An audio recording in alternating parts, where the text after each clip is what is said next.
Di nuovo collegati sulla pagina Facebook del Crassatone, ricordiamo il sito www.crassatone.it. Davanti a me alla 52esima edizione del Crassatone risponde Luca Furzi con l'11ª presenza al padellone.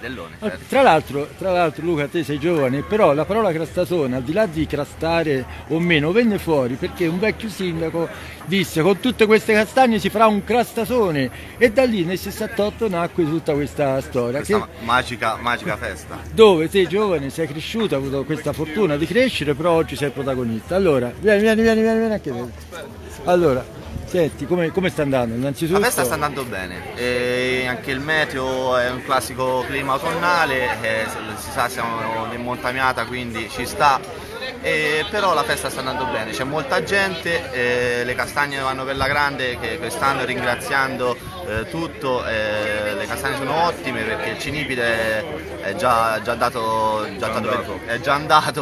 buona parte, diciamo. Buona parte, sì, comunque rispetto all'anno scorso è già migliorato molto il fatto, quindi bene, dai, tutto, allora la gente è contenta e quindi noi siamo felici così.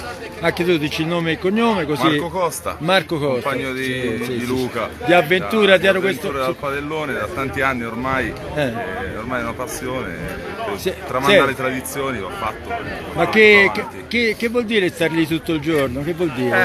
Perché sembra semplice, ma semplice. Vuole dire stare a contatto col fuoco, quindi una cosa imprevedibile, il fumo, il caldo, la pioggia se arriva la pioggia, però è bello, tante foto da parte della gente, certamente. l'immagine che va in giro oggi nel mondo, possiamo dire, mondo, perché attraverso internet.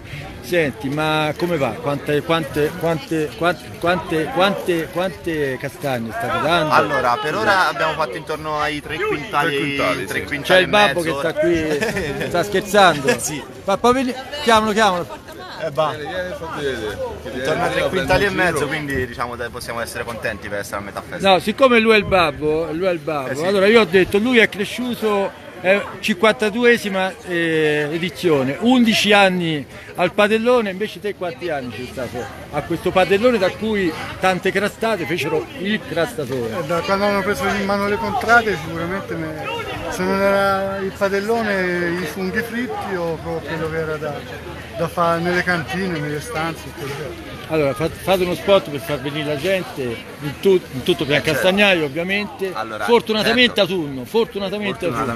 E E quindi il clima quindi è ideale, il classico clima del Montamiata, del Crassatone, è questo quello che ci vuole, quindi la festa è meravigliosa, la gente c'è, le castagne sono ottime, quindi non trovo altra scusa per non venire al Crassatone. e quindi per venire a mangiare. Certo. Grazie alla Contrada di Castello, Grazie a te, Marco. buone cose. Ciao.